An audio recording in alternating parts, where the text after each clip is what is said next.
Chapter 54 Soulfire.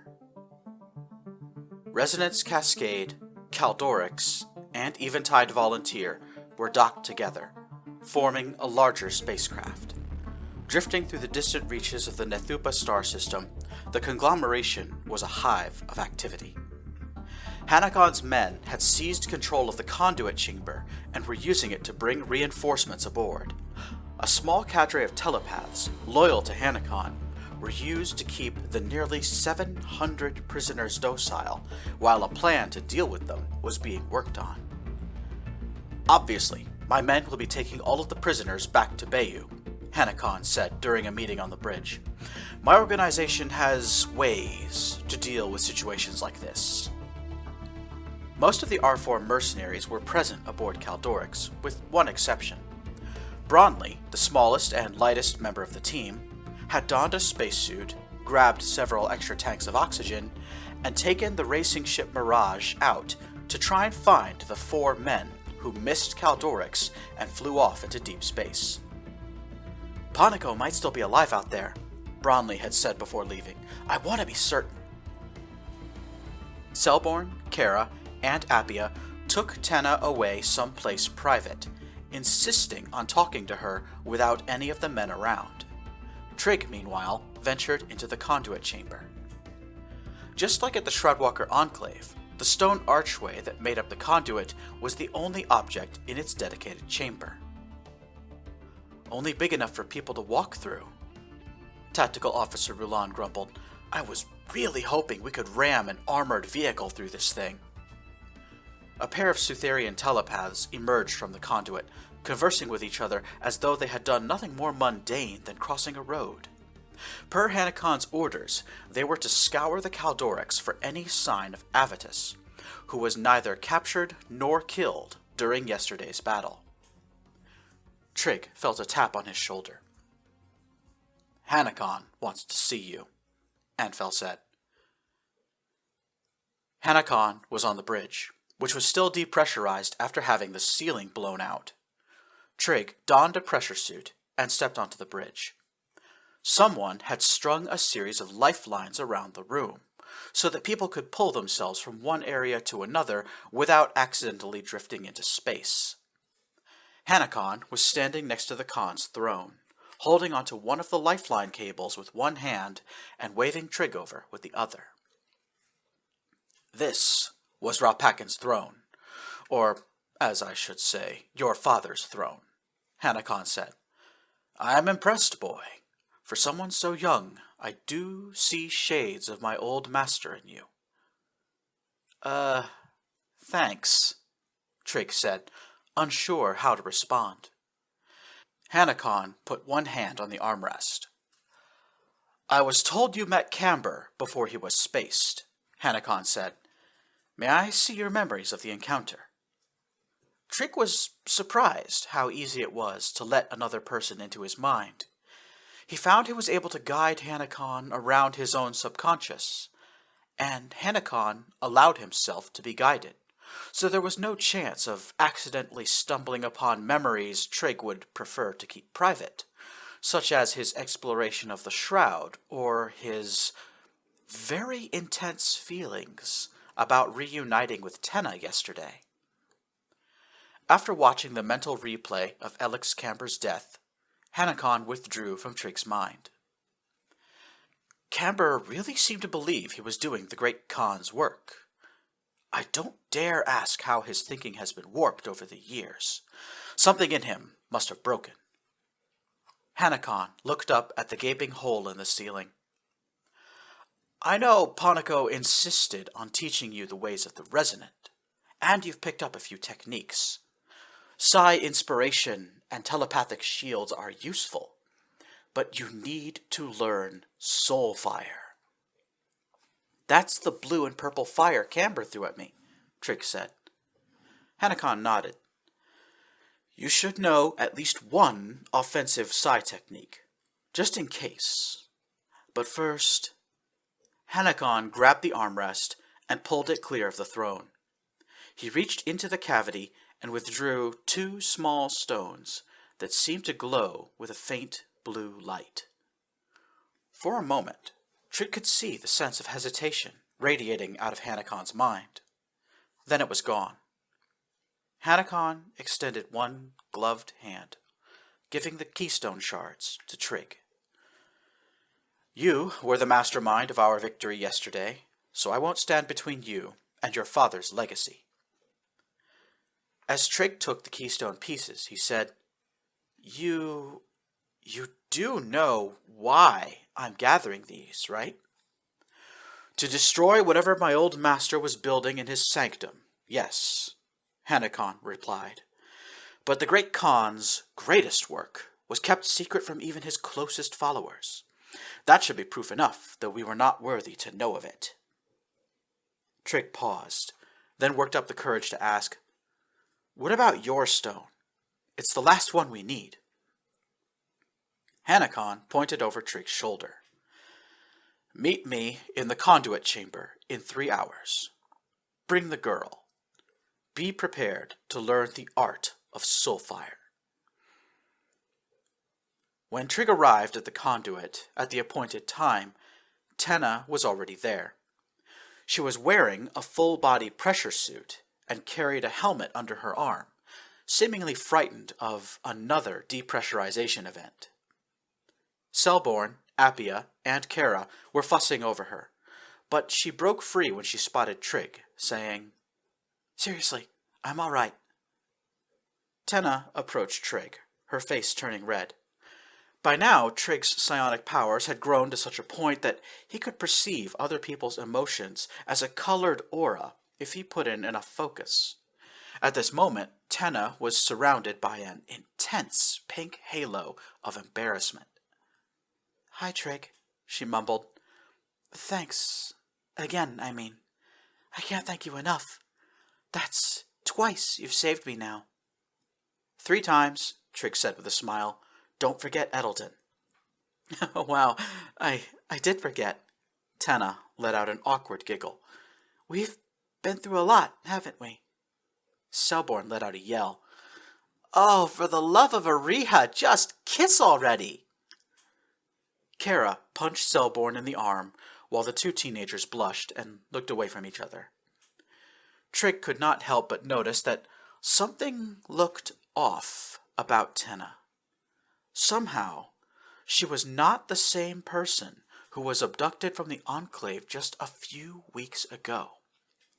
Trig could sense a lot of psionic damage in Tenna's mind. He wondered how long it would take to repair it all with his own power. Hanakon emerged from the conduit. Tenna startled, then spotted the object in his hand. Is that? Hanakon held his keystone fragment aloft. I returned to the Shroudwalker Enclave before coming here, Hanakon began. I spent an hour in discussions with Vitruvius. He relayed to me the details of your own discussions with him.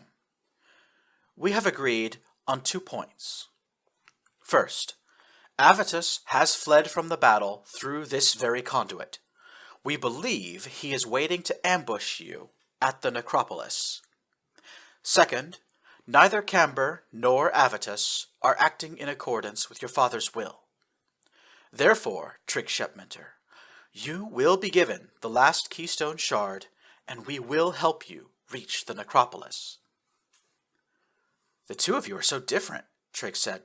I'm surprised you saw eye to eye like that. We did not agree on every point, Hanakon replied, folding his arms. I certainly objected to teaching this girl the art of Soulfire, but Vitruvius made me swear to do so. In exchange for something, I'm sure, Trig grumbled. But Tenna and I are going someplace dangerous. We need all of the help and training you can give us. Tenna nodded, an unusually stoic expression on her face. Hanakon was visibly repulsed by the idea of teaching Tenna anything. Trig could see the halo of sickly-colored emotions around him, but Hanakon pushed himself on, while Kara, Appia, and Selborne watched curiously from the back of the room. Soulfire is a psionic technique unlike anything you've learned before, Hanakon began. It has no practical use aside from violence, because it is violence in its purest form. Soulfire is the physical manifestation of your desire to cause harm, to inflict pain and suffering. Emotions like anger and fear and hunger are not required here, but they will magnify your own soul fire. This sounds like really dark, Trig muttered. You must look into the darkest parts of yourself to find the power of Soulfire, Hanakon replied. Think about your foe. It is not sufficient to imagine them in agony. You must have a genuine desire to do harm. Take that wish for violence and hold it close to your heart. Soulfire comes easily to the murderous. Hanakon took a few steps away from the teenagers, then opened his palm to flash the final keystone shard again. Shepminter, you may take this from me after I am struck by your soulfire. Go ahead. I'm waiting. Trig and Tenna looked at one another in disbelief. Is he serious? Tenna asked. Stupid girl! Did Shepminter give you permission to talk? Hanakon snapped. Tenna turned her head to look at Hanakon, balling up her fist. She raised a hand and sent a telekinetic pulse toward Hanakon, who deflected it effortlessly. Impulsive retaliation. So unremarkable, Hanakon grumbled. Aren't you at the age where school children bully each other to the brink of suicide? Where is your wrath? Well, you're asking us to hurt a complete stranger who hasn't done anything to hurt us, Trig protested. It's kinda hard to go from that to wanting to hurt you. Have I done nothing to hurt you, Trig Shepminter? Hanakon asked. This time, Hanakon's telepathic entry to Trig's mind was wholly unwelcome. Trig was pulled out of reality and into a memory. Not his own memory, but one of Hanakon's. He was forced to watch, through Hanakon's eyes no less, as the great Khan stood aside and offered one of his concubines to Hanakon. Hanakon grabbed a young woman and dragged her into one of the Caldorix's harem chambers, which looked nearly identical to the room Trig found Tenna in. Unable to eject Hanakon from his mind, Trig was forced to let the memory play out. Against his will, Trig watched as a Birkin woman screamed for mercy before Hanakon struck her across the mouth. In that moment, Trig suddenly realized who this woman was and what he was witnessing. Anger and fury, unlike anything Trig had felt before, began to boil up somewhere deep inside the young man. Finding new reserves of willpower in his consciousness, Trig forcefully ejected Hanakon from his mind, then raised his right hand, palm out, toward the man who had once beaten and raped his own mother. I'll kill you! Trig screamed. In the corner of his vision, Trig saw Kara hide her face in her hands. Hanakon gave a wicked smile and held his arms out, making himself a larger target. Come on then, boy! Hanakon roared. Do it! Trig placed his right hand on his chest. In his mind's eye, he could see it, a shimmering orb deep within his own soul. It was not violent energy. It was violence. Pure violence. Trig grabbed at the violence within his own soul and tore away a small portion. As he withdrew his hand from his chest, Trig could see a small ember grasped in his palm. It flickered once and then ignited. Blue and purple flames enveloped his hand but did not burn him. Trig pushed his palm forward and, with a great roar like a tornado, a column of blue and purple fire erupted from Trig's palm. Trig's Soulfire hit a psionic shield just in front of Hanakon and scattered in all directions, blackening the floor and forcing the women to back away. "Not good enough yet, boy," Hanakon yelled. "You've got to mean it. Only your willpower can save your little girl toy from the same fate as your whore of a mother." A second jet of Soulfire sailed across the room and hit Hanakon's shield. From his right, Trig could hear the shout, "I'm a person, and my name is Tenna!" Under the force of 2 Soulfire attacks, Hanakon's psionic shield buckled, then collapsed. Roiling indigo flames swallowed him completely, and a moment later, Trig could hear agonized screams. Trig wondered how he could stop Soulfire flowing out of his palm, but as soon as he wanted to stop the assault, all of his Soulfire extinguished itself. A moment later, Tenna put out her own fire. Acrid smoke filled the room, as did the sound of Kara's sobs. Hanakon lay in a heap on the floor. He had shielded his face at the last moment, and now his forearms and hands were covered in 2nd and 3rd degree burns. Trig gasped. "What the hell did I just do?" "Serves him right," Tenna grumbled. Wincing, clearly in severe pain, Hanakon shook himself, forcing his burned and mangled hand to release its grip on the keystone shard, which clattered loudly to the floor. "Take it," Hanakon seethed.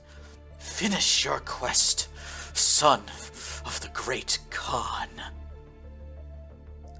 While Appia, Kara, and Selborn scrambled to call medics and firefighters into the room, Tenna and Trig retreated to a point just beyond the conduit gate. Working in silence, they pieced all 6 fragments of the keystone together, fumbling and making mistakes along the way. Finally, after about 5 minutes of puzzle solving, they had it. At the moment when all 6 fragments were interlocked correctly, the whole assembly suddenly stuck together. No matter how hard they tried, the completed keystone could not be disassembled again. "It kinda looks like an arrow," Tenna said. "Or the point of a sword," Trig added. "But who would make a sword out of crystal?"